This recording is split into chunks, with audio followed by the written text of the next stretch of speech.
Assalamualaikum warahmatullahi wabarakatuh. Selamat pagi. Selamat pagi pemirsa, selamat pagi Putri. Selamat pagi. Cerah banget. Cerah dong. Merah. Memang cuacanya mendung, tapi Betul. kita harus tetap cerah dan semangat nih, Vili. Itu dia, yang mendung Jakarta, yang membara Jawa Barat. Wih, Ya betul, kan? membara, menyala Jawa Barat, gitu ya.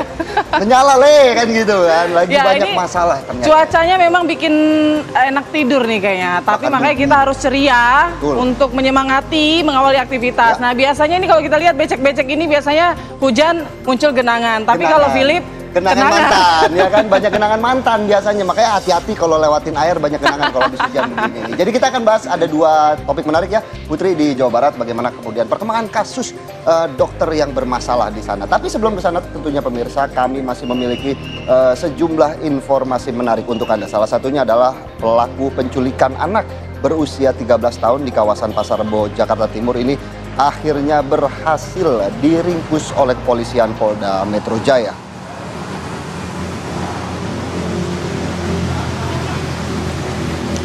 Ya, inilah detik-detik penangkapan Adi Mahyanto, pelaku penculikan anak berinisial E di sebuah kontrakan di Jakarta Timur. Nah, pelaku yang sudah buron selama 5 hari ini terpaksa dilumpuhkan anggota Subdit 3 Resmob Polda Metro Jaya dengan timah panas karena mencoba kabur dengan naik ke plafon rumah.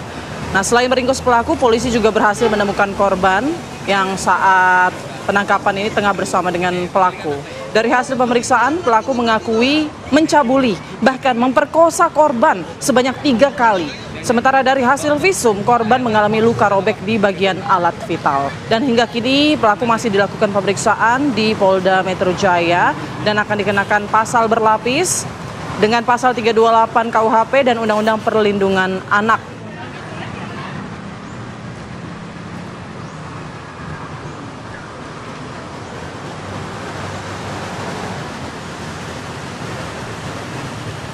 Pemirsa, aksi kejar-kejaran mewarnai penangkapan pengedar narkoba di Kota Kendari di Sulawesi Tenggara pada malam tadi, tepatnya di Desa Boro-Boro, Kecamatan Ranometo.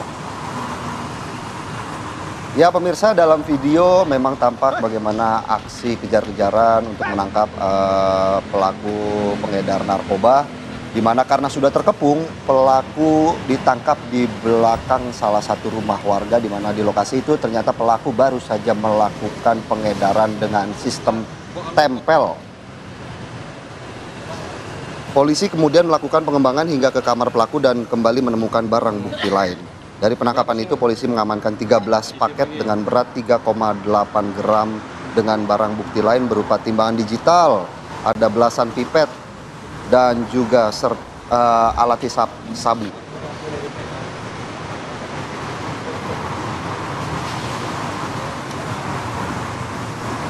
Kita ke berita lainnya pemirsa, aksi pembobolan brankas minimarket di kawasan Kelapa Gading, Jakarta Utara ini terekam oleh kamera pengawas CCTV. Ironisnya, pelaku merupakan seorang pegawai minimarket itu sendiri yang diduga tengah terlilit hutang.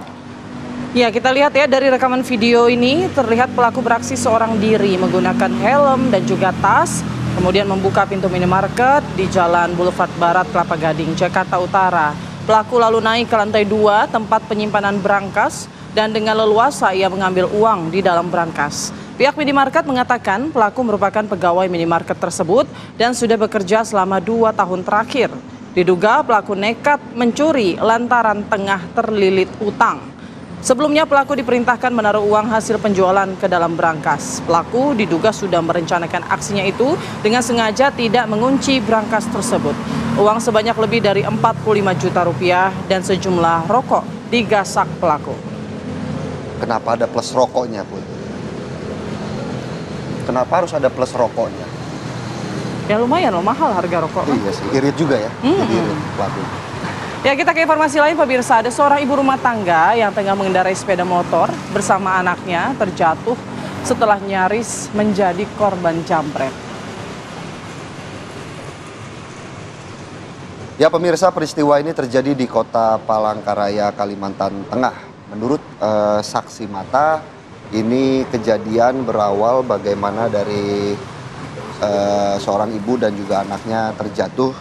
Ternyata ini hampir menjadi korban begal.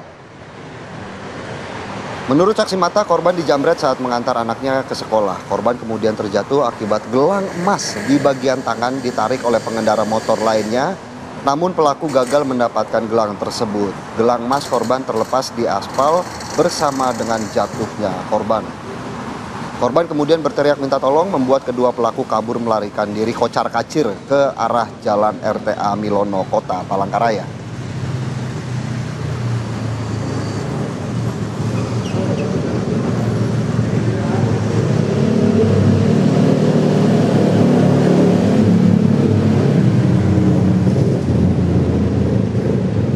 Kita ke berita lainnya, pemirsa. Diduga akibat mengantuk, ini mobil minibus berpenumpang 5 orang menabrak truk di Jalan Tol Ngawi, Jawa Timur dan mengakibatkan 3 orang tewas di lokasi kejadian. Sementara 2 penumpang lainnya ini mengalami luka-luka. Kecelakaan antara minibus dengan truk ini terjadi di Jalan Tol Ruas Solo Ngawi, tepatnya di kilometer 548B, masuk Desa Kedung Harjo, Kecamatan Mantingan, Kabupaten Ngawi. Minibus jenis Toyota Avanza berwarna hitam ini, pemirsa, tampak di layar kaca Anda hancur pada bagian depan, bahkan hingga ke tengah mobil. Usai menghantam bak truk yang melaju dari jalur lambat. Sementara truk Fuso juga dikabarkan ringsek pada bak bagian belakang. Dan akibat kecelakaan ini, pengemudi serta 2 orang penumpang minibus tewas di lokasi kejadian karena terjepit badan minibus yang ringsek. Sedangkan 2 orang penumpang lainnya mengalami luka-luka dan langsung dilarikan ke Rumah Sakit Widodo Ngawi untuk mendapatkan perawatan.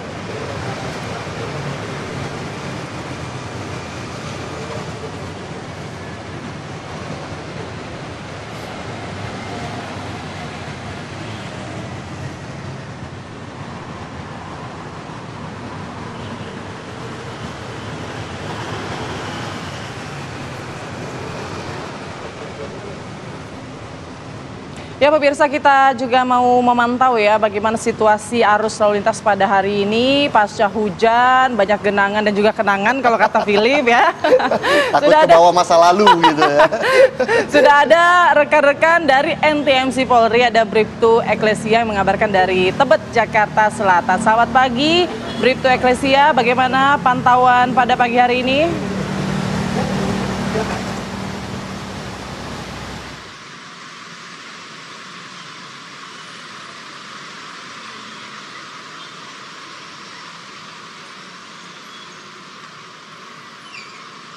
Baik, terima kasih Philip dan Putri. Selamat pagi pemirsa, bersama kami dari NTMC Korlantas Polri akan menginformasikan situasi arus lalu lintas langsung dari kawasan Gudang Senjata Tebet, Jakarta Selatan. Dapat kita lihat bersama situasi arus lalu lintas di jam berangkat perkantoran pada pagi hari ini tampak cukup ramai dan terus mengalami peningkatan volume arus kendaraan dari berbagai arahnya. Tampak dari arah Pondok Bambu ataupun Kampung Melayu mengalami perlambatan kecepatan kendaraan dikarenakan meningkatnya volume arus kendaraan di jam berangkat perkantoran dan juga dimulainya aktivitas masyarakat pada pagi hari ini.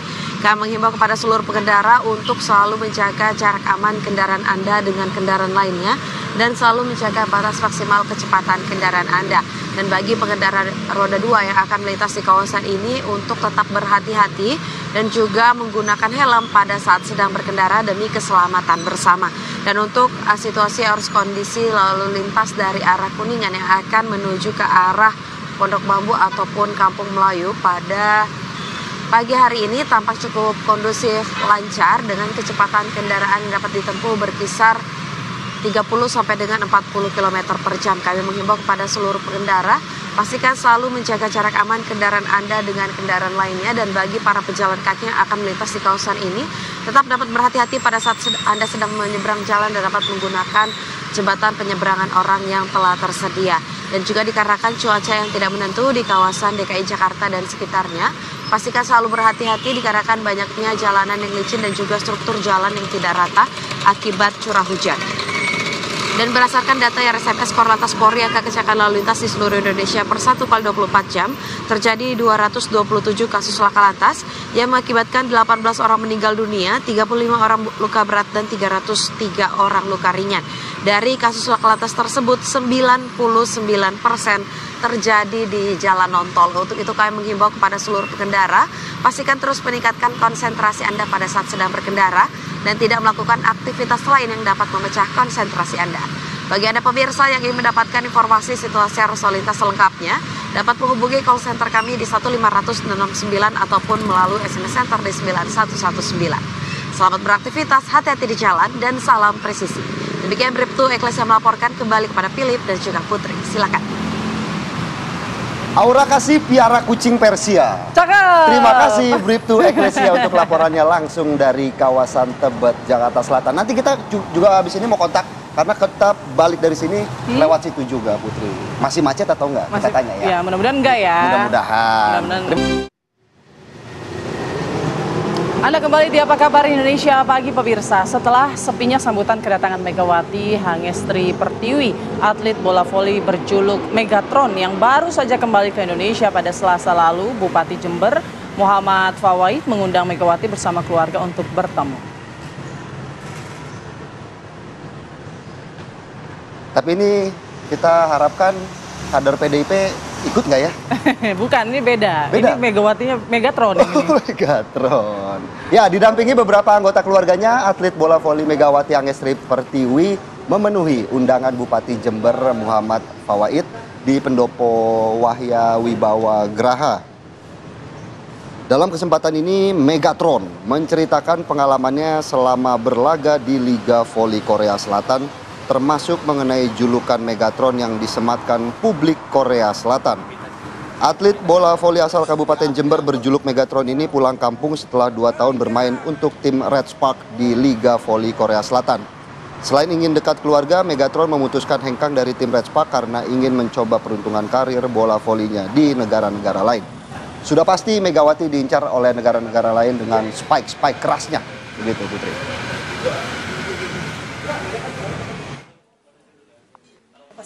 Tentunya sedih karena setiap pertemuan pasti ada perpisahan kan. Terus pelatih itu, coach juga udah ketemu yang menemukan saya 2023 itu. Jadi mungkin ada di hati kecilnya mungkin sedih juga, aku harus berpisah. Padahal kita udah ada chemistry di sana. Tapi ya nggak apa, mau gimana lagi kan? Aku juga punya kehidupan. Aku bilang ke coach juga, aku punya kehidupan yang lain. Aku harus majukan hidupku juga. Aku gak stuck di sini aja gitu. Mungkin aku akan coba ke negara-negara lain. Untung Megawati pulang masih pengen main voli. Biasanya kalau udah main di Korea, pulang jadi artis drakor, gitu, ya kan? Kita ke berita lain ya pemirsa. Ini kabar duka datang dari dunia advokat di tanah air, di mana pengacara Hotma Sitompul kemarin tutup usia atau meninggal dunia di Gedung Kencana Rumah Sakit Cipto Mangunkusumo, Jakarta Pusat. Suasana duka nampak terasa di rumah duka RSCM Jakarta Pusat, tempat jenazah pengacara senior Hotma Sitompul disemayamkan. Hotma Sitompul meninggal dunia sekitar pukul 11:15 waktu Indonesia bagian Barat pada Rabu pagi di ruang perawatan Gedung Kencana Rumah Sakit Cipto Mangunkusumo, Jakarta Pusat. Menurut juru bicara pihak almarhum, Filipus Sitepu, Hotma sebelumnya telah menjalani perawatan intensif selama beberapa hari akibat komplikasi penyakit yang dideritanya. Jenazah mendiang Hotma Sitompul rencananya akan disemayamkan selama 3 hari di rumah duka Jalan Pangeran Antasari, Jakarta Selatan, sebelum akhirnya dikebumikan di San Diego Hills pada hari Sabtu mendatang.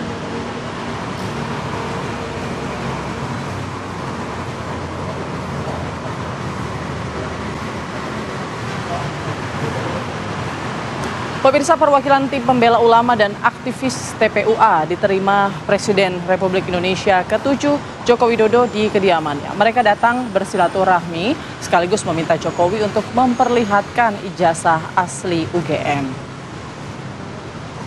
Setelah sempat menunggu, akhirnya Presiden ke-7 Republik Indonesia Joko Widodo menemui perwakilan TPUA di kediamannya di Solo, Jawa Tengah. Namun Jokowi ini tidak berkenan menunjukkan ijazah sekolah miliknya, mulai dari ijazah SD, SMP, SMA, dan ijazah UGM lainnya. Jokowi mengatakan tidak ada kewajiban baginya untuk menunjukkan ijazah kepada mereka dan tidak ada kewenangan TPUA untuk mengatur dirinya menunjukkan ijazah asli.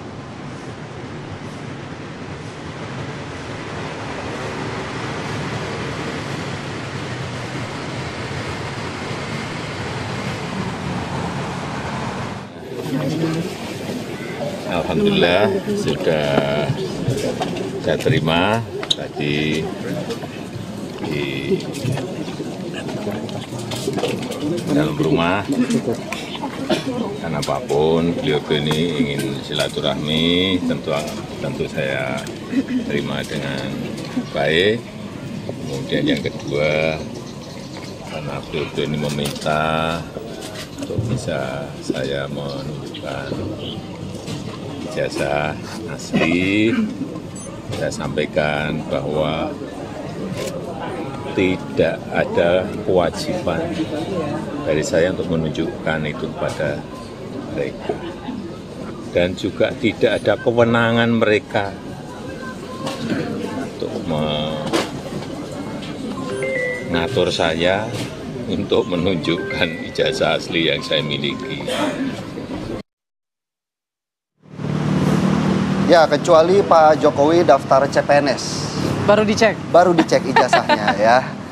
Kita ke berita lainnya pemirsa, Kejaksaan Tinggi Banten menetapkan Kepala Dinas Lingkungan Hidup Tangerang Selatan berinisial WL sebagai tersangka korupsi jasa pengelolaan sampah pada tahun 2004. Dalam penyidikan Kejati Banten, tersangka memiliki peran secara aktif menentukan lokasi tempat pembuangan sampah yang tidak memenuhi kriteria sesuai peraturan yang berlaku. Saat ini tersangka dikurung di rumah tahanan kelas 2B Pandeglang selama 20 hari ke depan agar tidak kabur dan menghilangkan barang bukti. Atas perbuatannya, tersangka dijerat pasal 2 ayat 1 Junto pasal 19 Undang-Undang Nomor 31 Tahun 1999. Selain itu, penyidik masih mendalami aliran uang dari pekerjaan jasa pengangkutan dan pengelolaan sampah yang nilainya ini sebesar 75,9 miliar rupiah.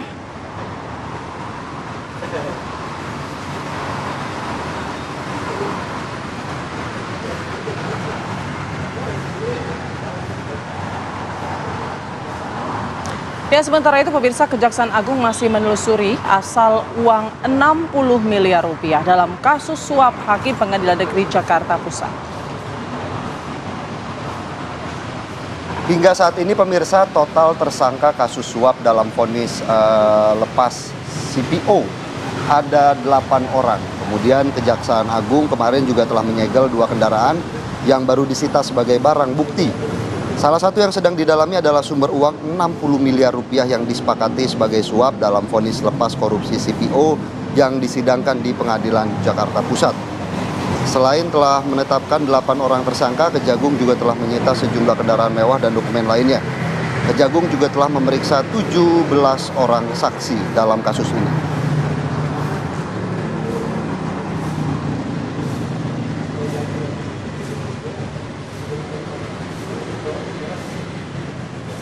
Sementara di wilayah Jawa Timur, pemirsa, KPK menggeledah kantor Komite Olahraga Nasional Indonesia atau KONI di Surabaya, Jawa Timur.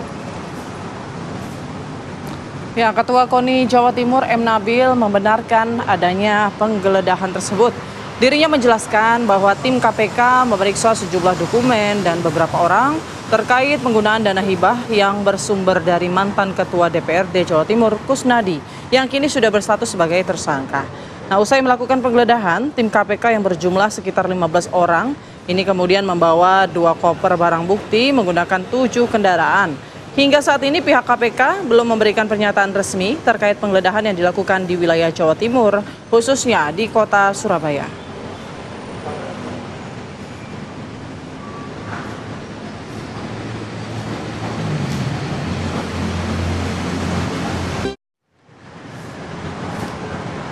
Anda kembali di Apa Kabar Indonesia Pagi, pemirsa. Diduga karena menghindari kejaran penagih utang, ini seorang pria malah terjepit di celah sempit tembok rumah warga di Jalan Polonia, Banjartuban, Kuta, Kabupaten Badung, Bali. Ya pemirsa, kita saksikan bersama-sama bagaimana kejadian yang dialami pria bernama Irfat ini membuat orang justru terheran-heran.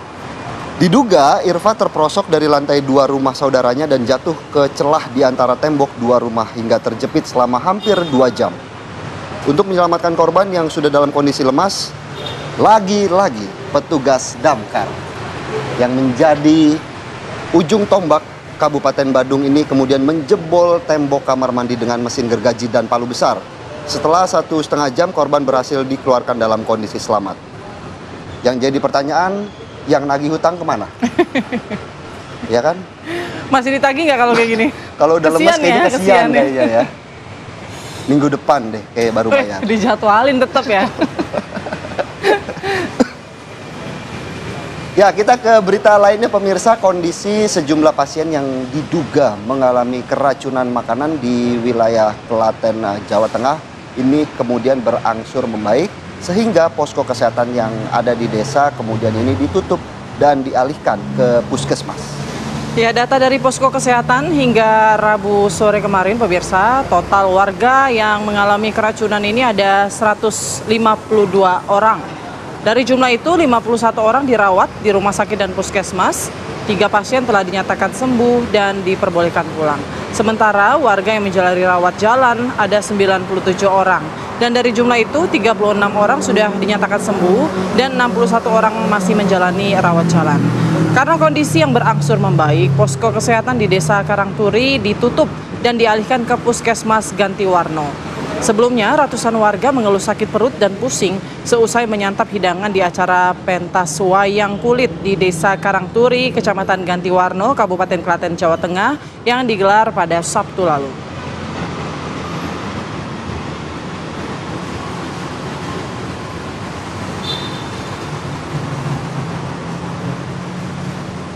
Pemirsa, tim Direktorat Reserse Siber Polda Sumatera Utara membongkar kedok baru modus prostitusi online dengan menampilkan video berhubungan badan secara langsung yang dilakukan oleh anak di bawah umur.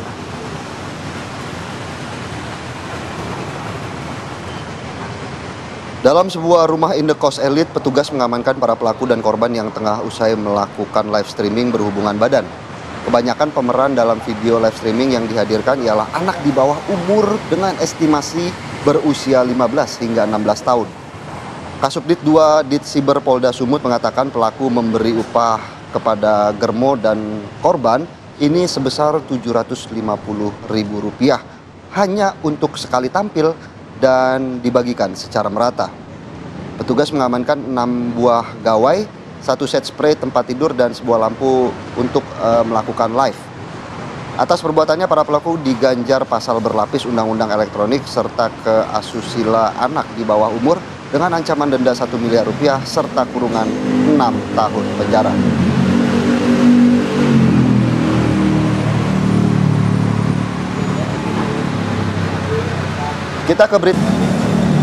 Kita ke informasi lain pemirsa, seorang wanita mantan artis sinetron kolosal diringkus penyidik unit Ranmor Satreskrim Polres Metro Jakarta Selatan diduga mengedarkan uang palsu ratusan juta rupiah. Nah, selain digunakannya untuk berbelanja di pusat perbelanjaan, pelaku Sekar Arum Widara ini juga menyumbangkan uang palsu ke kotak amal Masjid Istiqlal Jakarta Pusat. Dalam penyelidikan sementara, tersangka Sekar Arum Widara mendapatkan uang palsu tersebut dari seorang temannya sebelum Lebaran sebanyak 2.235 lembar pecahan Rp100.000 atau senilai dengan Rp223.500.000. Uang palsu tersebut kemudian digunakan SAW untuk berbelanja pakaian di salah satu mal di Jakarta Selatan. Tak hanya itu pemirsa, pelaku juga sempat menyumbangkan uang palsu tersebut sebesar Rp10 juta ke kotak amal Masjid Istiqlal. Untuk menghindari penggunaan uang palsu tersebut, kepolisian berencana akan meminta keterangan pihak masjid dan menyita barang bukti uang palsu.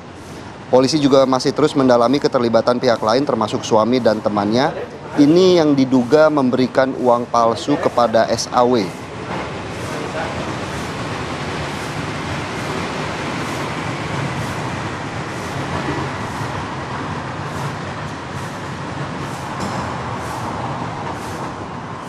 Dan untuk mengetahui bagaimana perkembangan dari kasus uang palsu ini ya Putri pemirsa, kami sudah terhubung dengan Kompol Nurma Dewi selaku Kasih Humas Polres Jakarta Selatan. Selamat pagi Bu Kasih Humas, bagaimana kemudian bisa diceritakan terlebih dahulu polisi berhasil melacak peredaran uang palsu ini Bu? Iya betul, jadi laporan dari Bimas Mampang, Polsek Mampang ke unit Ranmor Polres Metro Jakarta Selatan karena ada kejadian yang dilakukan ada transaksi di mal salah satu di wilayah Polres Metro Jakarta Selatan. Kemudian setelah itu dari unit Ranmor datang ke TKP, kemudian mendapatkan adanya seorang perempuan yang berinisial SAW sudah membayar, kemudian sudah berapa kali, jadi satu kali dia sudah bisa transaksi menggunakan uang yang diduga palsu, kemudian 2 kali dia mencoba untuk kembali bertransaksi membeli kebutuhannya ya, dan ketiga kali sebetulnya dia sudah bisa bertransaksi, namun demikian saat itu dia tertinggal HP-nya, kembali lagi ke tempat yang sudah tertransaksi. Nah, itu yang bisa diamankan oleh petugas mal tersebut. Nah, lanjut setelah itu kita sudah mengamankan, mendapatkan beberapa saja sebetulnya yang dibawa untuk melakukan transaksi yang untuk pembelian apa-apa saja yang dibutuhkan oleh SAW. Nah, setelah itu, setelah kita meminta keterangan dari SAW, ada kita dapati di kos-kosannya yang tidak jauh dari mal yang menjadi TKP kasus uang palsu ya, yang diduga uang palsu tersebut. Gitu Mbak. Ya Mas, izin. Baik Bu Nurma, tapi apakah pelaku ini hanya pengedar atau juga pembuat begitu informasinya? Apakah dari mana ia mendapatkan uang palsu tersebut? Palsu didapat kalau menurut keterangannya dari temannya, yang temannya memberikan untuk usaha dan lain-lain. Namun demikian apapun keterangan yang kita dapat dari SAW itu pasti menjadi bahan perkembangan dan pendalaman kita, karena memang untuk uang palsu ini sangat berbahaya tentunya Mbak. Yang kita dengar juga dia sudah memberikan juga sumbangan kepada rumah ibadah. Nah, rumah ibadah ini yang kita harus cari. Jangan sampai jika memang sudah memberikan sumbangan ke rumah ibadah, menyebar ya uang yang diduga palsu ini. Itu yang kita takutkan. Penyebaran ini juga kita harus segera tangani, karena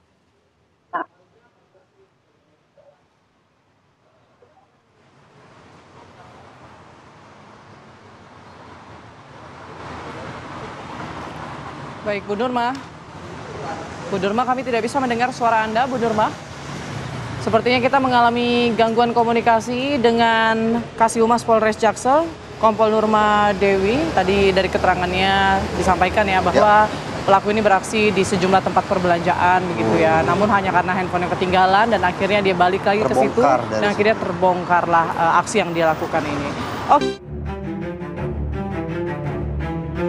Belum usai kegeraman masyarakat terkait kasus dokter residen di RSHS Bandung, publik kembali dikejutkan dengan ulah bejat oknum dokter kandungan di Garut, Jawa Barat. Bagaimana tidak, dokter kandungan tersebut melakukan pelecehan seksual kepada ibu hamil saat USG. Aksi tidak senonoh dokter kandungan terungkap usai rekaman CCTV saat kejadian viral di media sosial. Peristiwa pelecehan seksual ini diduga terjadi pada tahun 2024. Polisi bergerak cepat, dokter kandungan ini pun ditangkap Satreskrim Polres Garut pada Selasa malam dan masih diperiksa atas dugaan pencabulan. Polisi tidak bisa menghadirkan oknum dokter berinisial MSF tersebut kepada media karena statusnya masih sebagai saksi. 2 pasien yang diduga menjadi korban pelecehan telah diminta keterangan oleh penyidik Unit Perlindungan Perempuan Polres Garut. Dokter semestinya menjadi sosok terpercaya dan memberi rasa aman bagi pasien. Selain mencoreng institusi dan profesi, perbuatan para oknum dokter cabul tersebut membuat korban trauma berat. Lantas, bagaimana pemerintah dapat memberikan perlindungan terhadap pasien dan memastikan kejadian serupa tidak akan terulang? Apakah hukuman yang pantas diberikan kepada para predator seksual tersebut?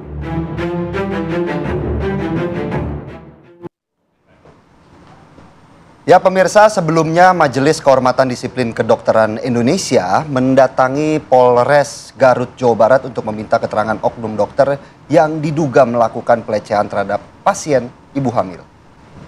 Ya, 3 orang dari Majelis Kehormatan Disiplin Kedokteran Kementerian Kesehatan memeriksa oknum dokter yang diduga berbuat asusila terhadap pasien hamil di Garut, Jawa Barat. Hasil pemeriksaan dan rekomendasi dari Majelis Kehormatan Disiplin Kedokteran menjadi rujukan penyidik kepolisian. Dan menurut pasal 308 Undang-Undang Kesehatan, penyidik kepolisian memerlukan putusan rekomendasi Majelis Kehormatan Disiplin Kedokteran untuk melengkapi berita acara pemeriksaan.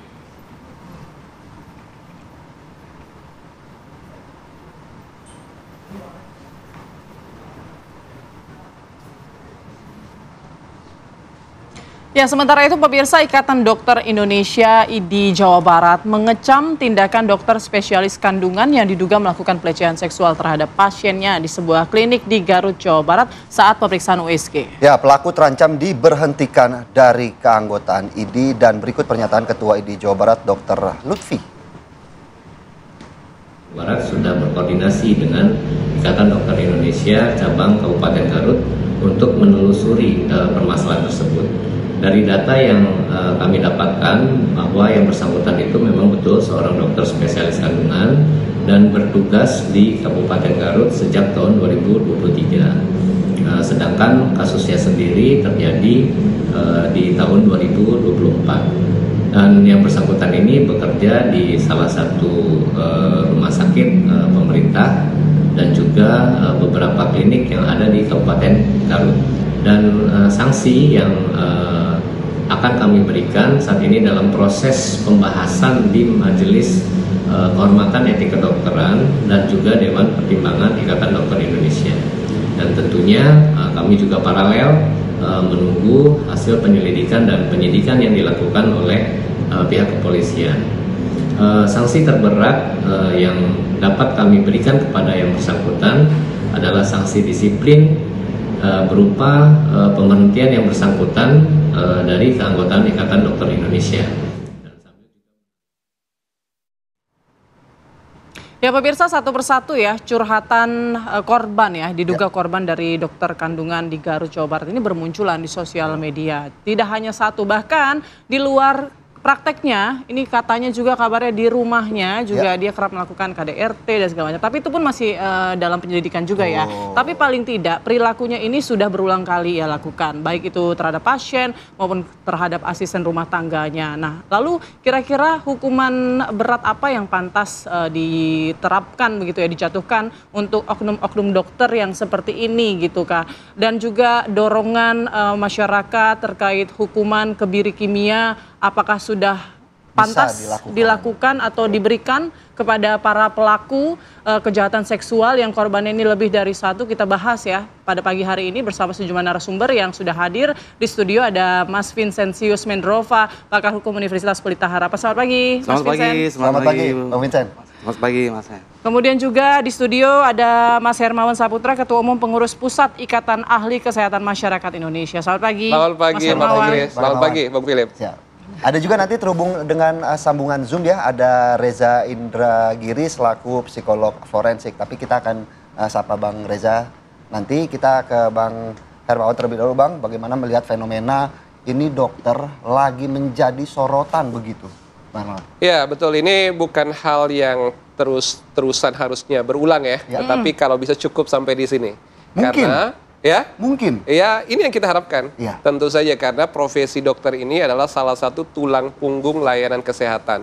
Di Indonesia apalagi kita sangat kekurangan dokter dan dokter spesialis. Maka itu kalau dokter yang menjadi salah satu tulang punggung profesional di bidang layanan kesehatan sangat disayangkan kalau kasus ini harus berulang. Nah, oleh karena itu kita harus hentikan dengan cara pertama memantapkan etika dan profesional dokter dengan menghargai profesi dan sumpah profesinya.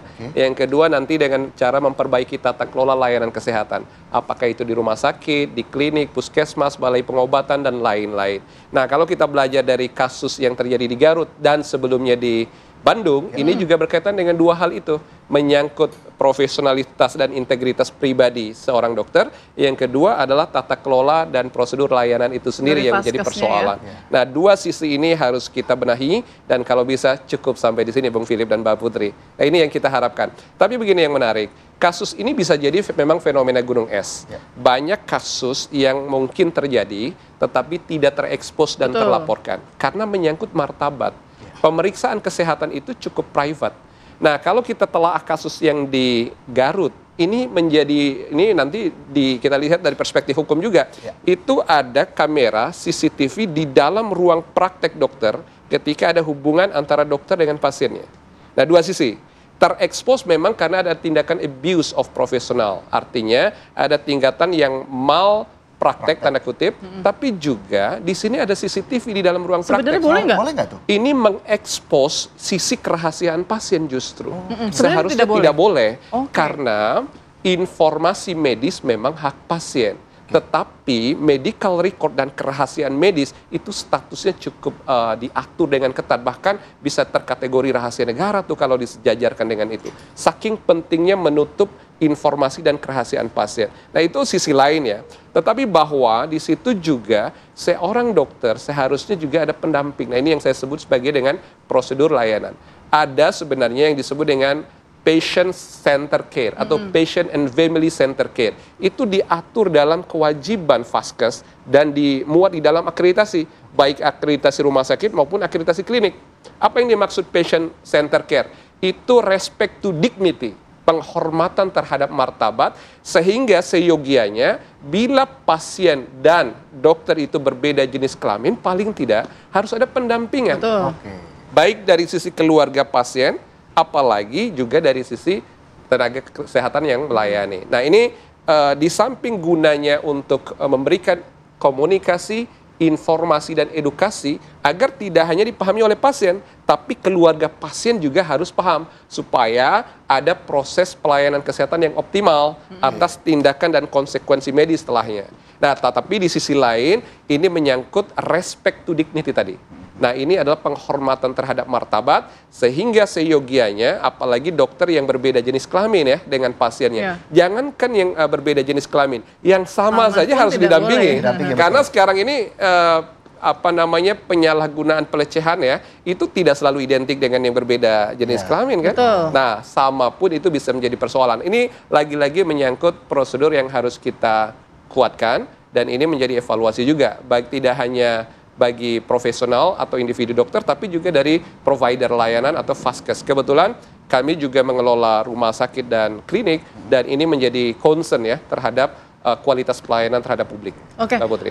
Saya mau ke Bang Reza terlebih dahulu. Mas Reza, ini jangan capek-capek ya Mas ya, kayaknya kemarin capek banget ngomongin RSHS ya, PPDS begitu yang praktek di RSHS Bandung, kali ini di Garut Mas Reza.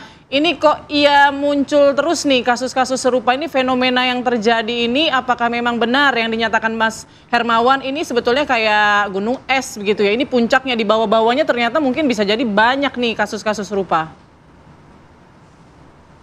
Semalam saya berbincang dengan Ketua Umum Ikatan Dokter Indonesia, yaitu Dr. Slamet.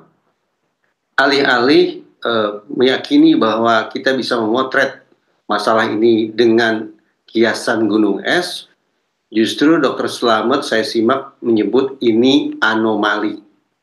Sebetulnya saya gembira ketika dikatakan ini anomali.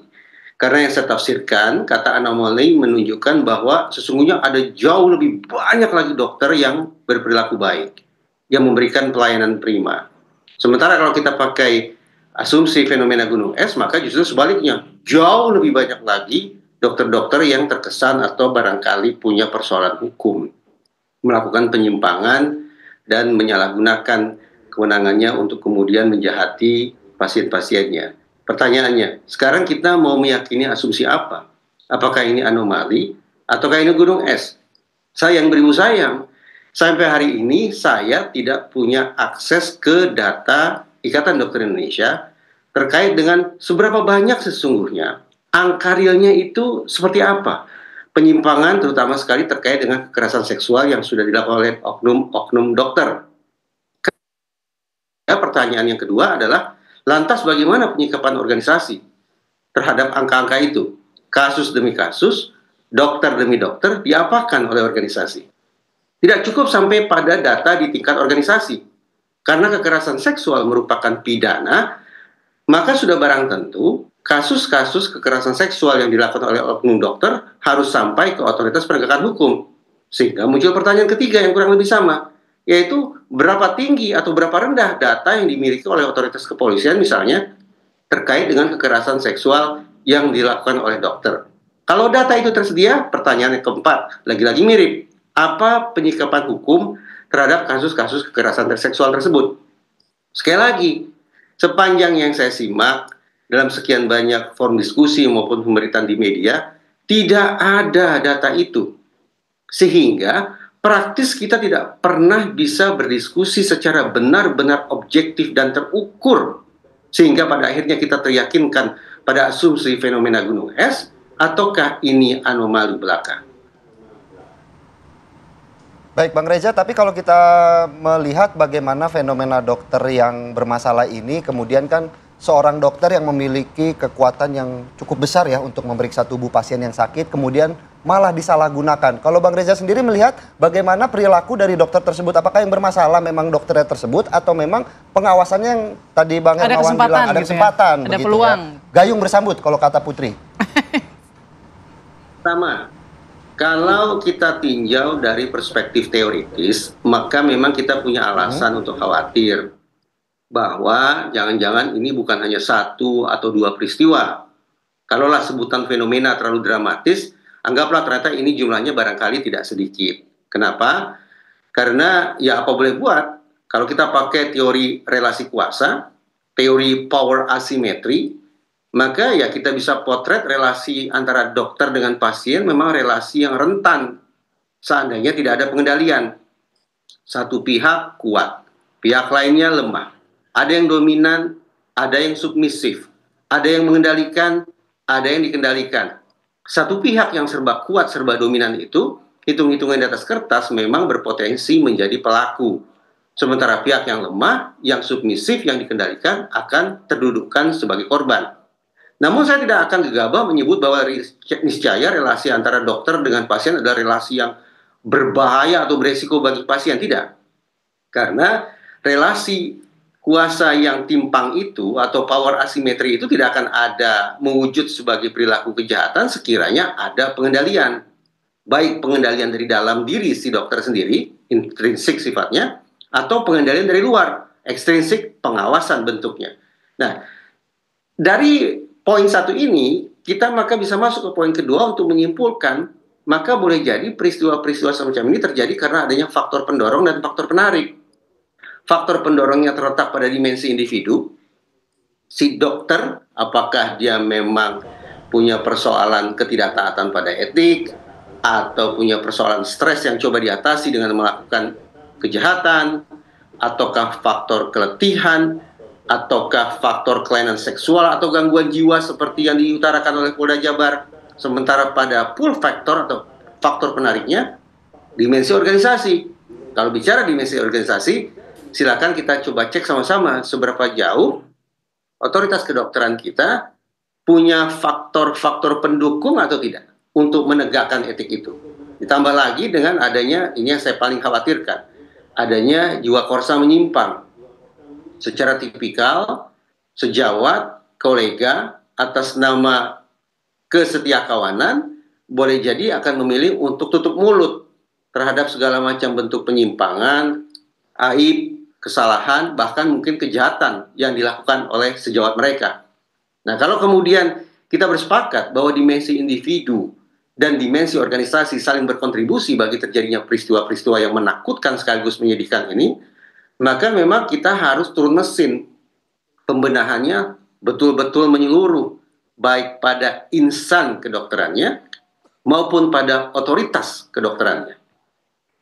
Oke, baik, saya ke Mas Vincent. Mas Vincent, kalau ngelihat ini dua kasus ini yang kita soroti ya, di Garut dan juga Bandung ini. Konstruksi hukumnya, ini kan mereka punya kuasa terhadap korbannya begitu ya. Apakah konstruksi hukumnya ini sama atau berbeda dengan mungkin kasus-kasus pelecehan seksual umum lainnya begitu? Ya, kalau kita berbasis pada pelecehan seksual, sekarang kan memang sudah ada undang-undang khusus yang mengatur tentang tindak pidana pelecehan seksual ya. Nomor 12 tahun 2022. Tentu itu yang akan menjadi dasar nanti dalam melakukan proses penyelidikan dan penyidikan sampai pada penuntutan dan putusan pengadilan. Nah, kalau kita lihat dari kasus yang ada, tentu kita bisa menghubungkan relasi kuasa atau kewenangan dokter dalam melakukan tugas dan fungsinya menangani pasien. dan itu terjadi di dalam momentum penanganan pasien misalnya. Nah, kalau kita berbasis pada itu, tentu memang di pasal 6 bagian C-nya itu memang diatur terkait dengan tindak pidana yang menyalahgunakan atau setiap orang yang menyalahgunakan kekuasaan atau kewenangannya dengan melakukan perbuatan pelecehan seksual. Dan kalau kita lihat dari ancamannya itu ancamannya 12 tahun penjara gitu ya. Dan sebetulnya tidak hanya itu saja yang bisa dijerat kepada pelaku-pelaku tindak pidana pelecehan seksual, apalagi pelaku yang memiliki kewenangan, kedudukan ya, kuasa dalam melakukan penanganan seperti dokter misalnya. Itu juga oleh pengadilan, oleh majelis hakim itu bisa memberikan pidana tambahan dengan ya, ada dalam ketentuan itu pidana tambahannya adalah memuat dalam amar putusannya adalah pengumuman identitas pelaku gitu. Jadi itu disebarluaskan berdasarkan putusan pengadilan bahwa pelaku ini adalah pelaku pelecehan seksual gitu. Untuk kurungannya sendiri apakah ada memungkinkan penambahannya juga? Ya, tentu bisa kalau soal hukumannya tentu kita berbasis pada pasal 6 C tersebut ya.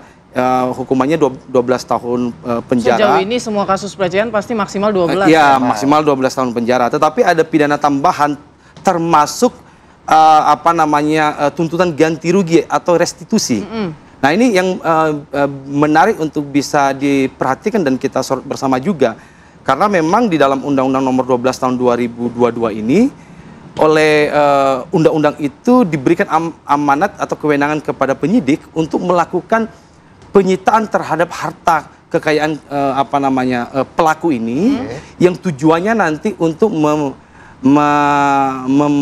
memberikan ganti rugi terhadap korban-korban dari pelaku tersebut. Gitu. Jadi jangkauannya sampai di sana. Cuman yang memang menarik ya kalau kita lihat di kasus di Garut itu tadi sudah disinggung berkaitan dengan soal ini kan ketahuannya viralnya kalau di Garut ini karena CCTV ya. Ya memang kan bisa dilihat dulu apakah CCTV ini bagian dari proses rekam medis atau tidak kan begitu ya.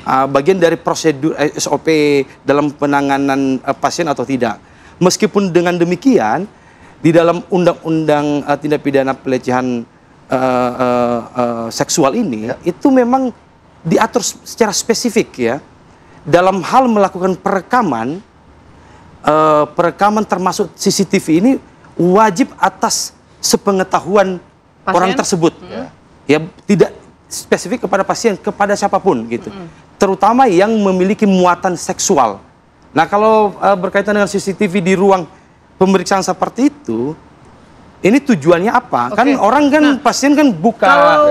Kalau informasi yang beredar ya kita baca-baca di sosial media itu memang sudah banyak aduan ke klinik tersebut, tapi karena tidak ada bukti, kemudian akhirnya dipasanglah CCTV. Katanya sih begitu ya, tapi kita masih menunggu rilis dari kepolisian. Tapi kalaupun memang benar, artinya juga kan tindak lanjut dari kliniknya gimana nih setelah ada bukti seperti itu? Apakah hanya pelaku nih yang bertanggung jawab membayar restitusi misalnya atau dihukum? Vaskesnya bagaimana? Apakah tidak bertanggung jawab juga karena pengawasannya sangat lemah pada saat itu? Kita bahas nanti ya. Sesaat lagi pemirsa kami akan kembali usai jeda berikut tetap di Apa Kabar Indonesia Pagi. Kembali di Apa Kabar Indonesia Pagi, pemirsa melanjutkan pertanyaan Putri yang menggantung kepada Bang Vincent. Tadi bagaimana Bang, kalau kita melihat bagaimana kasus pelecehan seksual ataupun yang dilakukan oleh dokter ini kan dilakukan oleh oknum dokter begitu ya. Kemudian dokter memiliki kekuatan yang begitu besar untuk melakukan kejahatan seperti ini. Apakah memang bentuk hukumannya hanya 12 dalam tanda kutip maksimal 12 tahun dan hanya dimiskinkan ataupun diambil harta bendanya? Berarti tidak ada perbedaan dengan pelecehan-pelecehan seksual yang dilakukan oleh orang umum dong. Padahal dokter memiliki kekuatan yang begitu besar begitu. Ya, sebetulnya fokusnya sebetulnya lebih pada unsur menyalahgunakan kewenangan itu. Jadi siapapun profesinya dalam konteks menyalahgunakan kewenangannya, kedudukannya, itu memang ancamannya maksimal 12 tahun penjara itu. Itu dengan bisa dilakukan pidana tambahan dengan pengumuman secara publik gitu ya, dan dilakukan perampasan terhadap harta kekayaannya itu. Oke. Tetapi karena ada juga isu mengatakan soal sepertiga tersebut ya, penambahan pidana sepertiga itu sebetulnya lebih pada proses perbuatan pelecehan seksual yang dilakukan dalam tahapan atau prosedur dalam tahapan melakukan penanganan, pemulihan atau pelindungan terhadap korban. Jadi ini kan bukan dalam tahapan penanganan, pelindungan dan pemulihan. Setelah kejadian berarti bahwa tambahan sepertiga itu. Iya, setelah misalnya begini, ini kan sudah ada korbannya, sudah diproses dan sedang dilakukan dalam tahapan penanganan atau pelindungan dan pemulihan begitu. Tetapi dalam proses itu ada orang yang memiliki kewenangan yang diberikan tugas untuk melakukan pemulihan itu dan melakukan pelecehan seksual, barulah orang yang melakukan itu ditambah sepertiga. Itu yang dimaksud dengan penambahan pidana sepertiga terhadap perbuatan pidana pokoknya itu gitu. Oke, kalau misalnya hukuman kebiri kimia ini sudah banyak sekali loh korban bermunculan. Misal terbukti, ini kalau kita lihat kan dari yang beredar di sosial media ini bahkan lebih dari 2-3 orang gitu, bahkan sampai asisten rumah tangga kabarnya, walaupun kita masih menunggu hasil kepolisian ya. Tapi kalau lebih banyak lagi korban yang muncul, sudah pantas nggak hukuman itu diberikan? Ya memang kalau soal hukuman kebiri ini kan masih pro dan kontra ya.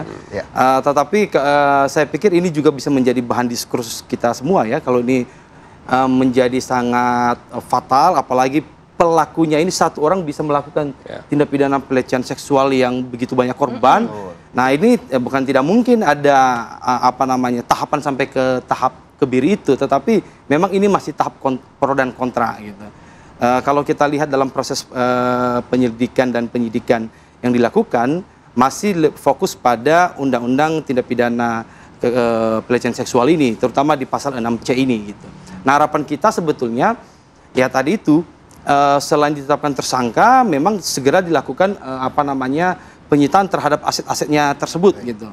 Ya supaya ada jaminan juga kepada para korban ini ketika misalnya ini orang di penjara, kan selama ini hanya di penjara, tapi bagaimana memberikan efek jerak efek jerak dan ganti rugi juga kepada si korban gitu. Jadi kalau rumah sakit dan klinik seperti apa tanggung jawabnya? Nah tentu memang ini kan memang juga ada pidana terhadap korporasi ya, tetapi memang harus hati-hati dalam mengkaitkan dengan korporasi atau tempat dia bekerja. Apakah memang ada hubungan langsung dalam melakukan tindak pidana pelecehan seksual itu atau tidak gitu.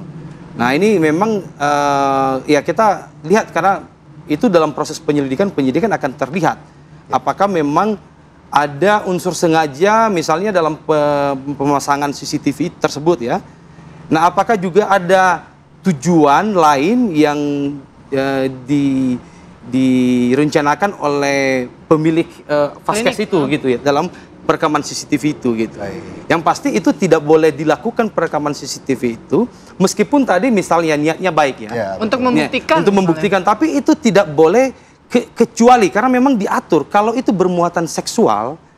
Karena memang kan penanganan medis tersebut pasti bermuatan seksual, membuka, memeriksa begitu, dan wajib atas sepengetahuan daripada korban. Selain daripada itu juga harus hati-hati dan ini bisa menjadi berkembang kasusnya. Siapa yang mentransmisikan rekaman CCTV tersebut? Apakah memang itu keinginan daripada korban atau tidak? Gitu. Nah ini juga ada ancaman pidananya. Bagi yang melakukan perekaman tersebut kan sekarang no viral no justice Bang. Betul. Itu kan 2024. Jika korbannya sendiri yang kemudian memprotes, tapi kalau korbannya sendiri yang justru meminta untuk memviralkan atau supaya mendapatkan ya kalau memang itu keinginan daripada korban, ya berarti unsur soal perekaman itu berarti kan sepengetahuannya keinginan untuk mentransmisikan itu, menginformasikan itu kepada publik dalam rangka misalnya ya no viral no justice itu dalam rangka itu. Tetapi kalau itu tidak sepengetahuannya berarti kan proses mentransmisikan itu, mempublikasikan itu selain undang-undang ITE memang di Undang-Undang Nomor 12 Tahun 2022 itu diatur. Itu ancamannya 4 tahun. Itu baik yang mentransmisikan maupun kepada yang melakukan perekaman. Terlebih-lebih kalau kemudian ditemukan ya tujuan melakukan perekaman itu ternyata melakukan pemerasan, melakukan ada tujuan lain yang merugikan korban. Nah, itu ancamannya 6 tahun penjara lagi. Rawan langsung saja mungkin. Iya, saya pikir gini ya, terhadap profesi dokter dulu. Tadi saya menanggapi dari Pak Reza bahwa bisa terjadi anomali yang sangat. Karena profesi dokter ini adalah profesi yang sebenarnya penjagaan marwah, etika dan kompetensinya itu berlapis. Jadi bahkan termasuk salah satu profesi dengan sumpah yang paling tua yang kita kenal dengan sumpah Hippocrates. Itu kalau kita sumpah Hippocrates itu 400 tahun sebelum Masehi itu zaman kerajaan Romawi. Nah, kemudian diadopsi melalui Deklarasi Jenewa tahun 948, kemudian diatur di dalam peraturan nasional kita di tahun 60. Jadi ini sangat tua sekali. Ada 12 poin sumpah dokter terkini, tetapi menyangkut kasus yang kita bahas ini ada 4 perspektif. Jadi dokter itu pertama melindungi peri kemanusiaan. Yang kedua menjaga martabat dan susila itu sendiri. Bahkan disebut dalam sumpah nomor 2 itu harus bersusila. Jadi kalau tindakan ini asusila itu mengkhianati sumpah itu sendiri. Yang ketiga dia juga harus melindungi sisi yang berkaitan dengan pelayanan kesehatan dan perlindungan nyawa. Ini yang paling esensial. Dan yang keempat menyangkut profesi dan lingkungan kerja. Nah, ini semua menyangkut yang kita bahas ini terjadi potensi pelanggaran terhadap sumpah. Itu sebab andai ada yang melakukan pelanggaran ini, maka sebenarnya ini anomali. Karena standar kompetensi termasuk etik profesi dan pembinaannya itu berlapis. Maka itu yang saya setuju dengan Pak Reza, ini bisa menjadi anomali. Tapi bisa menjadi fenomena gunung es, tentu semua harus dengan data. Kalau memang banyak kasus desas-desus di lapangan, tapi tidak dilaporkan. Nah, dalam psikologi pelayanan kesehatan memang pasien itu biasanya ignorance. Dia tidak paham prosedur medis, konsekuensi dari tindakan medis, dan bagaimana tata laksana yang seharusnya. Atau mungkin takut, karena ini kan menyangkut masalah pelecehan seksual. Artinya mungkin para korban juga enggan untuk bercerita begitu, untuk melaporkan. Ya, tentu saja justru itu. Makanya yang harus kita lakukan ke depan, kita stop sekarang, gitu ya. Kita lakukan upaya pembenahan dan penguatan pencegahannya. Nah, itu sebab di dalam, sebenarnya sudah diatur dalam prosedur tata laksana pelayanan kesehatan itu, tidak serta-merta terjadi. Apalagi kalau praktek itu dilakukan di Vaskes. Karena Vaskes itu punya prosedur, punya asuhan pelayanan medik, punya asuhan pelayanan keperawatan, kebidanan, dan seterusnya. Sesuai dengan profesional, siapa tenaga kesehatan yang memberikan pelayanan. Jadi ini berlapis. Nah, terkait juga dengan CCTV tadi, yang perlu kita tekankan itu bukan bagian dari prosedur rekam medis. Maka kerahasiaan medis itu sangat tinggi kedudukannya. Kalau terjadi kebocoran informasi medis, ini bisa dilihat dari 2 aspek saja. Ini dari perspektif pasien yang punya hak atas informasi medis, atau memang pemilik rekam medis, itu adalah Vaskes. Nah, dari 2 sisi ini, penggunaannya seperti apa? Hanya 2 dimungkinkan, dari Vaskes atau dari pasien. Dan boleh dibuka kalau itu ada perintah hukum, pengadilan dan lainnya. Selebihnya itu bisa menjadi wacana yang kita bicarakan secara perspektif hukum. Baik, saya ke Mas Reza. Mas Reza, saya masih penasaran soal anomali, apakah gunung es, kalau anomali kan mungkin hanya satu yang berbeda, mungkin ya ada kelainan atau perbedaan mencolok begitu dari umumnya begitu. Tapi kalau ini 2 dokter saat ini sudah di waktu yang berdekatan dan ternyata korbannya banyak, masih bisa kita bilang anomali. Bukankah ini bisa dikatakan gunung es sebetulnya? Nah, dengan demikian kita harus beringsut ini. Pembahasan tentang asumsi gunung es atau anomali jangan lagi berkutat pada angka atau data kuantitatif. Tapi kita harus meninjaunya dari perspektif kualitatif. Yang saya maksud adalah begini. Sejak Indonesia punya undang-undang tindak pidana kekerasan seksual, kita semua ini harus bersepakat bahwa kekerasan seksual sudah diposisikan sebagai kejahatan yang serius, kejahatan yang berat. Sehingga betapapun jumlahnya 1, 2, 1000, 4000 atau berapapun itu, ketika terjadi kasus kekerasan seksual harus sekali lagi disikapi sebagai kejahatan serius. Pelakunya kalau terbukti sah dan meyakinkan melakukan tindak pidana itu harus dihukum berat. Nah, kalau kita kemudian memasukkan cara pikir kualitatif semacam ini, maka menurut saya selesai sudah. Berapapun jumlahnya, kita tidak lagi terlalu dipusingkan tentang hal itu. Tapi ketika sudah terjadi peristiwa kekerasan seksual, terlebih dilakukan oleh oknum-oknum yang sepatutnya menyembuhkan, menyelamatkan, menyehatkan orang lain, pantas dihukum seberat-beratnya. Itu saja. Oke, baik. Nanti kita dalami lagi ya soal fenomena oknum dokter yang berani begitu melakukan aksi pelecehan di tempat prakteknya. Tapi sesaat lagi pemirsa, kita masih harus jeda terlebih dahulu. Kami masih akan kembali usai jeda berikut.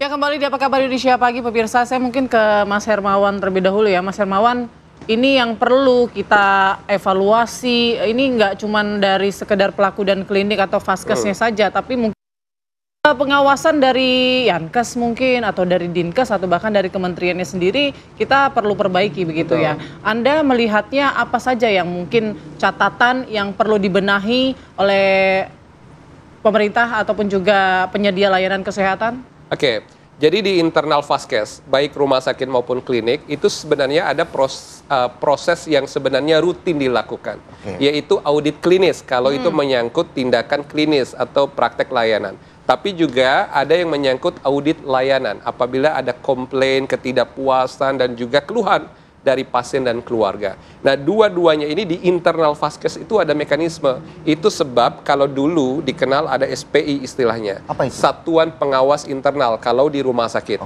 Tetapi sekarang itu lebih modern lagi. Bahkan ada komitenya. Jadi komite ini menjembatani antara prosedur fungsional klinis dengan juga tata laksana prosedur administrasi. Ini di internal. Tetapi apabila ada keluhan, komplain, atau bahkan laporan perbuatan asusila, kemudian terekspos di publik, itu kan salurannya banyak. Bisa ada yang melaporkan ke ombudsman, ada yang ke LBH, ada yang ke Dinkes kalau itu kaitannya dengan layanan kesehatan, bahkan ada yang begitu saja diekspos di media-media sosial. Nah, tentu saja ini kan harus disikapi. Di layanan kesehatan, pemantauan itu berjenjang. Dinas Kesehatan juga berperan. Ada kabid atau KASI, Kepala Seksi Pelayanan Kesehatan. Dia yang melakukan supervisi berkala atas prosedur layanannya. Tapi kalau ada prosedur administrasinya, diawasi juga oleh kabid Yankes dan Kesmas. Prosedur itu berjenjang dan tentu saja harusnya hal-hal seperti ini tidak mudah untuk dilakukan oleh seorang oknum melakukan tindakan. Berarti pengawasan kita sebelumnya? Kasus yang mana nih? Bandung atau kalau yang misalnya begitu? Kalau misalnya dengan mudah pelaku bisa beraksi di tempat ia berpraktik, artinya pengawasan selama ini tidak berjalan? Ya tentu saja dilihat pada level yang mana, internalnya pada level yang mana. Karena begini, di atas dokter itu ada supervisornya.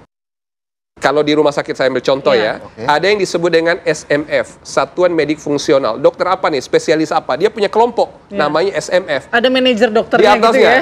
Ada supervisi secara profesinya. Di atasnya lagi ada komite medis. Nanti akan menimbang secara prosedur klinis ini terlaksana atau ini disebut mal prosedur atau bahkan mal praktek dalam konteks yang bahasa publik umum gitu ya. Nah, hal ini harus dilihat pada level yang mana. Oke, yang tadi Anda runutkan mulai dari sampai ke Dinkes dan seterusnya sampai ke atas, berarti tidak berjalan fungsi pengawasan. Kalau kasus yang di Garut ini menjadi tantangan karena ini kejadian di dalam ruang praktek langsung ya. Dan ini terekspos. Maka tadi sensitivitas dari Pak Vincent, video CCTV ini boleh atau tidak, itu menjadi pertanyaan pembuka. Karena itu di dalam ruang praktek, yang pasti itu bukan bagian dari prosedur rekam medis. Kalau dia bukan prosedur rekam medis, kenapa bisa ada video sementara informasi dan hubungan antara itu harus terrahasiakan. Nah, itu satu perspektif. Dan itu berarti ada situasi dalam tata kelola klinik. Yang kedua, kalau klinik mendapatkan pengaduan dari pasien dan komplain, dia langsung melakukan audit terhadap dokter yang bersangkutan. Atau mungkin lemah dari pengaduan tersebut yang kemudian membuat oknum dokter bisa terus melakukan aksinya begitu? Itu harus ditelusur di mana saja tindakan yang dilakukan oleh dokter yang bersangkutan. Apakah selalu tindakan kriminal ini dilakukan di atau ada juga yang di tempat-tempat lain? Karena kalau kasus yang di Bandung, konon ada juga yang dilakukan di luar rumah sakit. Nah, maka itu kita harus lihat dulu aduan yang terjadi ini, seberapa jauh ini dilakukan, apakah betul ini porsi terbesar di Yankes ataukah memang kriminal murni karena niat buruk dan juga perilaku dari oknum dokternya gitu. Oke, Mas Vincent, kalau Mas Vincent sendiri melihat ini sanksi hukuman arahnya kemana? Apakah ada perberatan hukuman atau bagaimana? Kalau melihat dari dua kasus apakah berbeda atau sama saja? Baik, saya pikir kalau soal kasus nanti kita lihat perkembangan dalam proses penyelidikan dan penyidikan ya. Seperti apa dalam, tetapi ini kan dua orang ini adalah satu profesi yang sama gitu. Dan itu dilakukan dalam lingkungan dunia dia kerja gitu. Nah, ini nanti akan dilihat apakah memang hubungannya dia sebagai dokter dan pasien atau seperti apa. Tapi yang paling penting menurut saya adalah bagaimana hak daripada korban ini benar-benar bisa terlindungi, karena kalau kita lihat dalam undang-undang TPDS ini ya, ini hak korban adalah hak penanganan, hak pelindungan dan hak pemulihan. Dan ini yang harus kita kawal bersama gitu. Bagaimana dalam penanganan ini betul-betul ditangani dengan secara proses-prosesnya, informasinya juga hak daripada korban ini bisa betul-betul terakomodir ya. Begitu pula dalam proses pelindungannya dan terutama dalam proses pemulihannya. Karena pemulihan ini berkaitan dengan rehabilitasi ya, berkaitan dengan restitusi. Jadi ini yang harus menjadi juga konsen. Dan tentu harapan kita ya, masyarakat ketika menjadi korban dalam pelaku tindak pidana pelecehan seksual ini, ya harapan kita tidak perlu takut, karena memang ini berkaitan dengan martabat seseorang ya, harga diri dan martabat seseorang, malu. Tetapi kejadian-kejadian seperti ini dengan ada korban yang berani, harapan kita tidak berasal dari sekedar video yang viral, tapi memang korban sendiri berinisiatif untuk melaporkan itu di di kepolisian misalnya. Nah, ini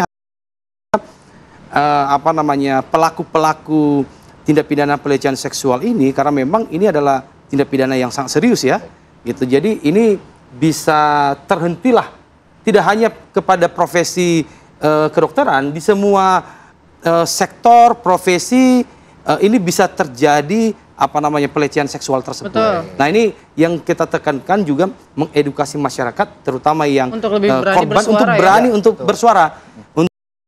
Kan itu di kepolisian, jangan khawatir untuk memberikan efek jerah terutama betul ya, bagi pelaku, ya, Bang Vincent. karena memang secara saya tambah ya, secara karena yang dikhawatirkan oleh korban ini adalah identitasnya ini terungkap. Nah, ini harus diperhatikan bahwa terhadap saksi dan korban itu wajib dilindungin.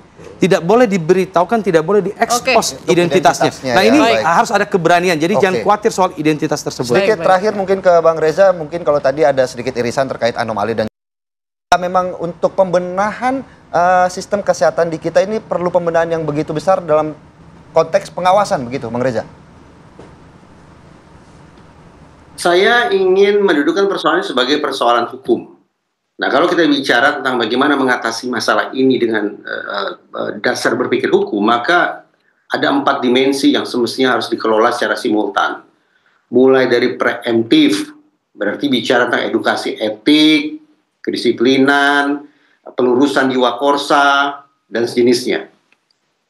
Dimensi preventif, memperbanyak CCTV, memperkuat pengawasan, mengaktifkan whistleblower system, dan sejenisnya. Represif, ini datangnya berupa sanksi, baik sanksi dari organisasi, sanksi pidana, ataupun sanksi sosial dari masyarakat. Dan yang keempat, rehabilitatif. Sebetulnya saya agak berat masuk ke dimensi yang keempat ini. Kenapa? Karena terus terang mindset saya ini retributif. Jadi pelaku kekerasan seksual yang sudah memunculkan efek dahsyat penderitaan fisik, psikis, dan sosial pada korbannya, sepatutnya juga dibikin atau kan diberikan kesengsaraan yang sama. Tapi apa boleh buat? Saya harus konsekuen karena ada dimensi yang keempat rehabilitatif. Maka barangkali kita juga harus berpikir tentang apa ini bentuk-bentuk intervensi, terapi, pengobatan atau sejenisnya yang harus kita kenakan kepada para pelaku. Sekiranya pelaku, sebagaimana yang dikatakan oleh Polda Jabar, mengidap kelainan seksual atau gangguan jiwa. Nah, hitung-hitungan di atas kertas, kalau 4 dimensi ini, saya ulangi, preemptif, preventif, represif, dan rehabilitatif, dikelola secara simultan, baik itu oleh otoritas kedokteran, oleh pemerintah, dan juga oleh masyarakat, maka patut kita berharap bahwa peristiwa-peristiwa kekerasan seksual itu, terutama yang dilakukan oleh oknum dokter, sesuai konteks diskusi kita, akan bisa ditekan. Oke, baik. Mas Reza, kalau kata Mas Reza, seandainya kita diberikan akses, mungkin kita bisa langsung mengklasifikasikan apakah ini fenomena anomali ataupun gunung es. Tapi yang pasti kita harapkan juga kasus serupa tidak terjadi lagi ke depannya ya, Mas Reza, Mas Vincent, dan juga Mas Hermawan. Dan untuk para korban yang saat ini bermunculan di sosial media, mungkin lebih baik untuk memberikan atau membuat aduan, laporan ke polisi agar pelaku-pelaku bejat seperti ini bisa langsung. Terima kasih banyak narasumber kita pada pagi hari ini sudah hadir. Terima kasih. Stop kasusnya sampai di sini ya. Iya, stop kasusnya sampai di sini, betul. Sehat dan sukses selalu semuanya. Dan pemirsa, tentunya Apa Kabar Indonesia Pagi akan kembali di segmen selanjutnya.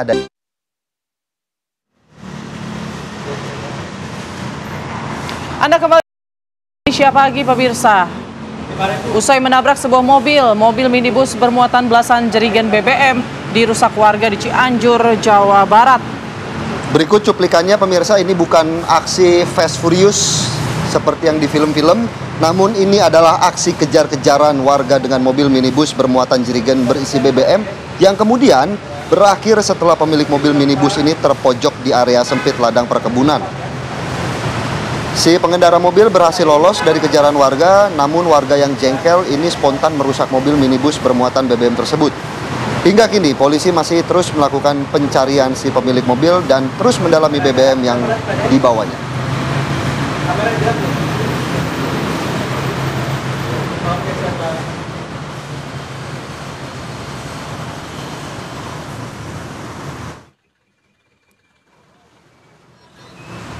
Ya pemirsa, kami akan ajak Anda untuk melihat berita selanjutnya di mana ini ada 5 orang pemuda yang diduga melakukan perundungan terhadap seorang karyawan toko online yang dikeroyok oleh warga di kawasan Tambora, Jakarta Barat. Kelima pelaku ini babak belur dihabisi warga dan kemudian digelandang ke kantor polisi Polsek terdekat.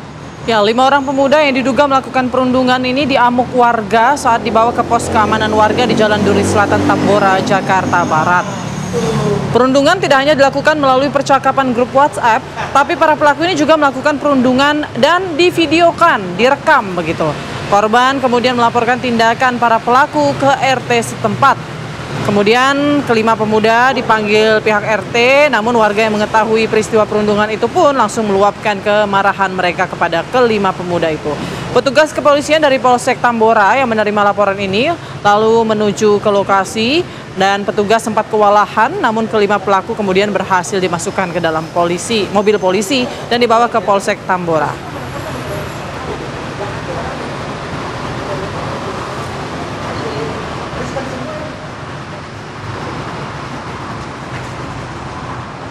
Ya, kita beralih ke Mataram, pemirsa. Ada pelaku pencurian 3 ekor ternak kerbau di Desa Tumpak, Kecamatan Pujut, Lombok Tengah, Nusa Tenggara Barat ini diamuk massa setelah kepergok warga melakukan pencurian.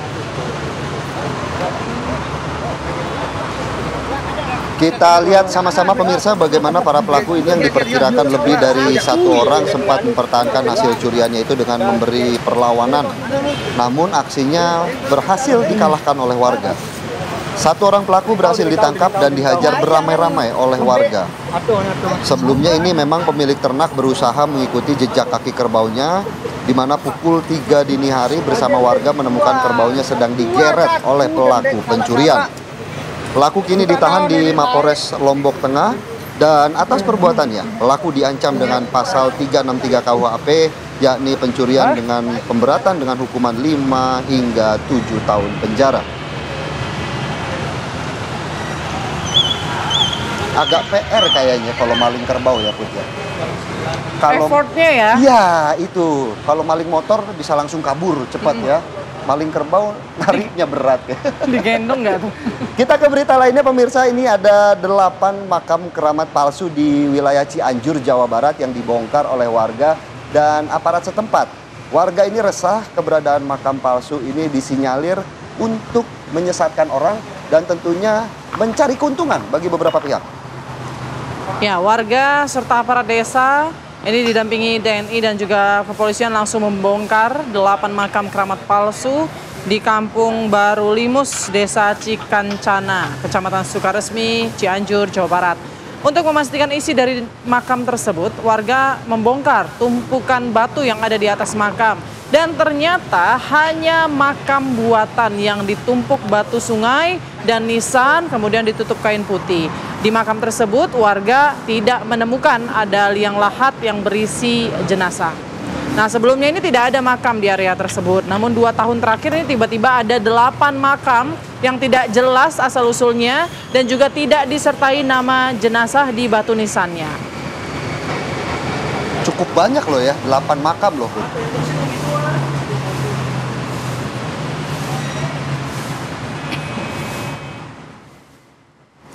Iya, ini sudah 2 tahun ya makam ini muncul. Apakah tidak ada muncul pertanyaan pada saat 2 tahun yang lalu oleh warga sekitar, kok tiba-tiba ada makam begitu ya? Setelah 2 tahun baru kemudian mereka membongkar begitu. Kita tanyakan langsung ke Kades Cikancana. Ada Pak Nanang. Selamat pagi Pak Nanang. Pagi. Baik, Pak Nanang, kenapa setelah 2 tahun baru dibongkar Pak Nanang? Sebelumnya apakah warga tidak curiga? Ini kan gini, kita ucapan Assalamualaikum dulu ya. Terima kasih. Assalamualaikum warahmatullahi wabarakatuh. Alhamdulillah kami Kepala Desa Cikancana, Kecamatan Sukasemi, Kabupaten Cianjur, bisa diwawancara dengan TV One. Terima kasih. Jadi asal-usulnya begini, secara singkat aja ini. Asal-usulnya warga masyarakat laporan, mungkin gitu ya Bu. Sama Pak Binmas, Pak Lurah juga tahu dari Pak Binmas gitu kan. Alhamdulillah itu. Jadi warga masyarakat nggak langsung ke Pak Lurah, dari Pak Binmas melaporkan. Alhamdulillah. Ini kejadiannya kurang lebih 2 tahun kan ya masalahnya.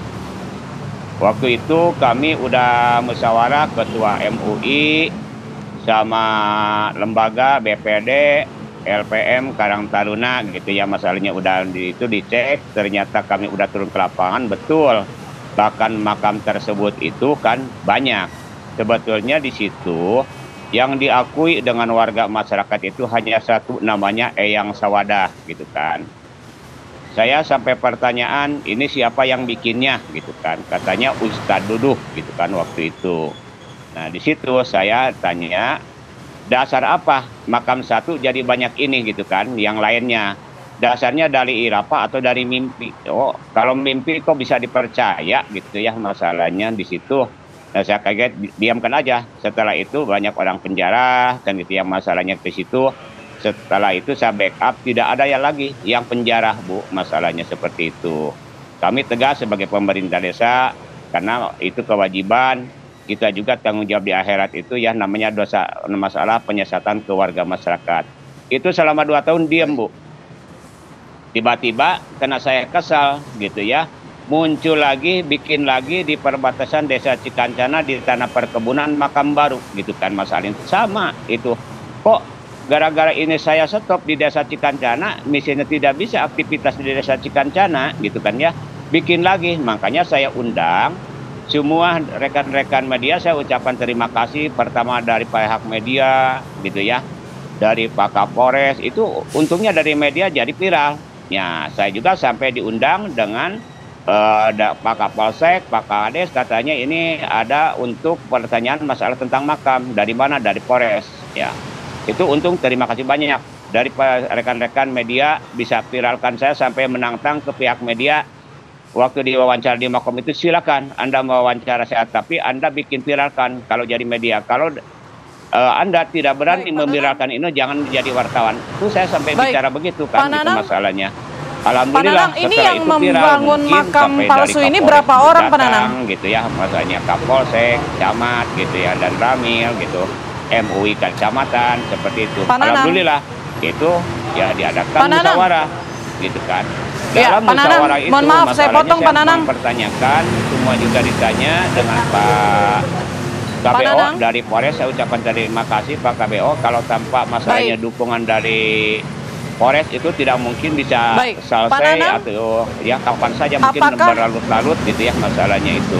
Alhamdulillah. Itu baik Pak Nanang, apakah yang membangun makam ini hanya 1 orang atau ada berapa orang Pak Nanang? Yang membangun makam palsu ini ada berapa orang Pak Nanang? Yang membangun itu kalau warga kita mah hanya 3 orang kalau nggak salah 4 orang gitu ya, itu yang membantu gitu kan. Oke, itu Ada di dua pertanyaan lokasi lagi, yang Boy? berbeda juga sama ya? Orang yang sama ya Pak yang membuat makam palsu lainnya? Ya, tapi ini yang bikinnya Pak Ustadz yang dari mana? Kan dari Ciwalen gitu ya, satu. Yang Ustadz satu lagi dari Padarincang, Bu, begitu. Jadi 2 Ustadz ini ya, itu Ustadz gadungan gitu kan ya masalahnya. Yang mencemarkan nama baik Ustadz gitu. Masih untung belum diguruduk dengan Ustadz-Ustadz yang lain. Oke. Baik, Pak Nanang, mungkin bisa dijelaskan Tidak juga kalau memang ada pihak-pihak yang diuntungkan, ini pihak-pihak siapa yang diuntungkan dengan adanya makam palsu ini, Pak Nanang? Ya tadinya kan begini, mungkin Pak, masalah diuntungkan belum ada, keburu kejegal dengan kami gitu ya. Tadinya kan biasa, mungkin kayak yang makam-makam yang lain, yang udah jelas misinya kita di pemijahan, kan gitu ya, di sini dekat-dekat kita karamat juga misinya Kang dalam Cikunul itu saya juga masih keturunan itu ya cucu gitu ya Kang dalam Cikunul. Ada salsilahnya, ini nggak ada salsilahnya, gitu kan. Makam satu ditata, jadi misinya jadi berapa tuh, jadi 8 yang palsunya gitu kan. Nah itu. Oke, baik Pak Nanang, terima kasih Wajar aja untuk kami penjelasannya dan tentunya kita juga berharap ya Pak Nanang kasus makam palsu ini juga tidak merembet ataupun tidak muncul lagi makam-makam palsu yang lain. Terima kasih Pak Nanang atas penjelasannya dan terima kasih sudah bergabung bersama kami Pak Nanang.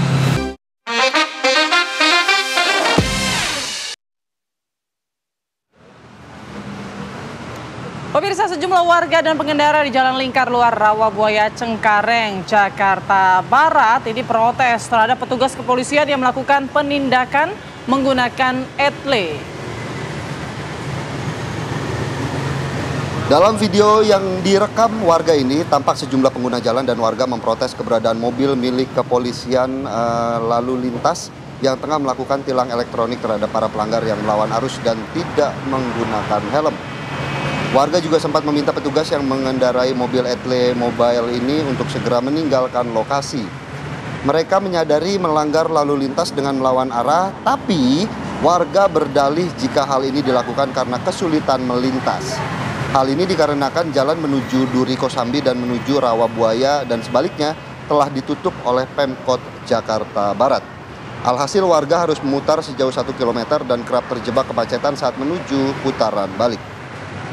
Tentunya hal ini harus dilakukan pertemuan untuk mencari solusi yang terbaik ya Putri dan pemirsa. Begitu. Jangan akibat jalan yang ditutup tapi justru membahayakan pengendara-pengendara mobil lainnya. Betul. Kita ke berita lainnya pemirsa. Ini ada 2 sepeda motor yang melaju dari arah berlawanan kemudian bertabrakan di Kabupaten Tuban, Jawa Timur. Kerasnya benturan menyebabkan 1 orang tewas di lokasi kejadian. Kecelakaan maut adu banteng ini terjadi di Jalan Dusun Kopen, Desa Penambangan, Kecamatan Semanding, Tuban, Jawa Timur. Kerasnya benturan mengakibatkan salah satu pemotor bernama Wiji Tondi Leksono meninggal dunia di lokasi kejadian. Sementara pemotor lainnya bernama Zainul Fanani mengalami luka-luka. Kedua korban langsung dievakuasi petugas ke Rumah Sakit Umum Daerah Dr. Kusma Tuban. Dan untuk mengetahui penyebab pasti kecelakaan, petugas kepolisian Polres Tuban melakukan olah TKP dan juga memeriksa sejumlah saksi mata.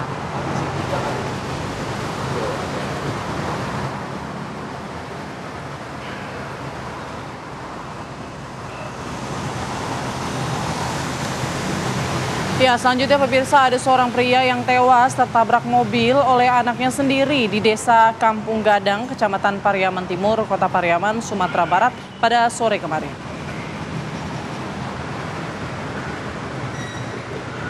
Pelaku yang merupakan anak korban diketahui diduga memiliki gangguan jiwa, begitu ya pemirsa. Kejadian berawal saat pelaku masuk ke dalam mobil dan menabrak korban. Kemudian pelaku kembali mengemudikan kendaraannya dan menabrak pengendara lain yang saat itu sedang melintas. Kalau kita lihat di video yang viral ini, mobil berhenti setelah terperosok ke dalam parit di pinggir jalan. Kemudian pelaku langsung diamankan oleh warga. Korban dibawa ke rumah sakit terdekat untuk menjalani perawatan, di mana 1 korban meninggal dunia dan 1 lagi masih dirawat di rumah sakit.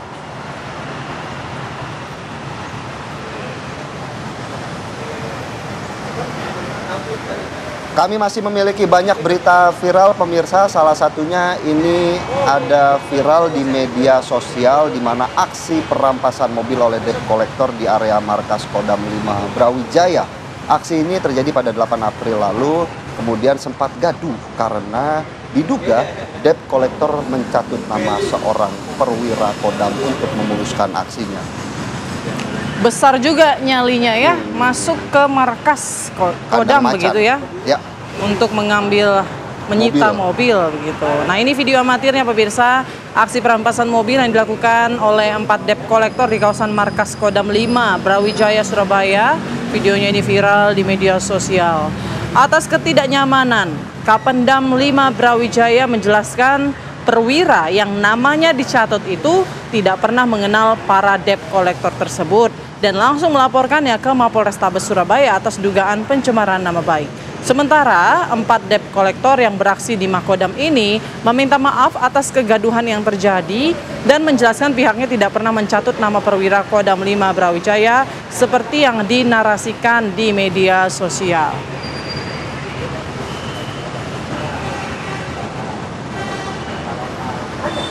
Biasanya kalau yang dicatut itu Putut Adianto yang namanya dicatut gitu ya.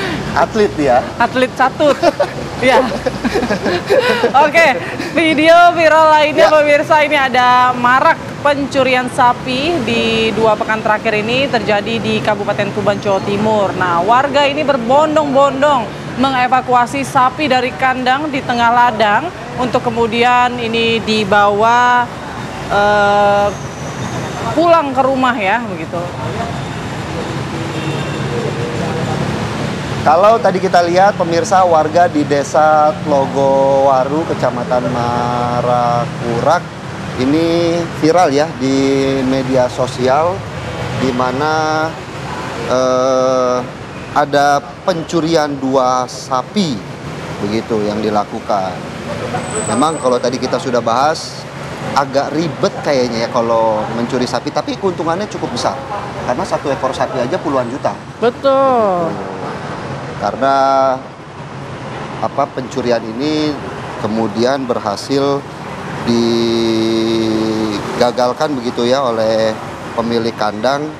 Kemudian kekhawatiran warga ini berawal dari hilangnya 2 sapi milik warga sebelumnya. Harusnya nih sapi-sapi ini bersuara gitu ya. Kalau dia agak ribet kayak kalau dia mau minta tolong ya kayaknya. Jadi kayaknya dia tenang gitu, ngikut, dibawa sama pencurinya ngikut. Ayo dong bersuara dong. Kayaknya karena diiming-imingi rumput dan makanan.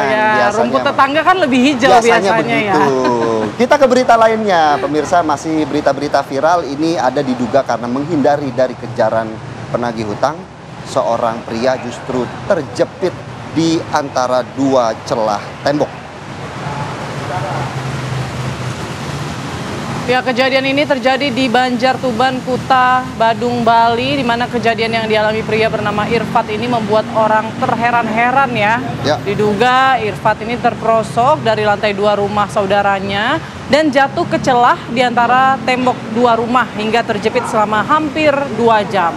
Dan untuk menyelamatkan korban yang sudah dalam kondisi lemas, lagi-lagi ya kita apresiasi nih petugas damkar Kabupaten Badung, kemudian menjebol tembok kamar mandi dengan mesin gergaji dan juga palu besar. Dan akhirnya Irfat berhasil diselamatkan. Alhamdulillah. Tapi ini teknik yang patut dicontoh. Kalau saya dikejar utang, saya akan pakai teknik ini. Laga kejepit, lemes, nggak jadi ditagih.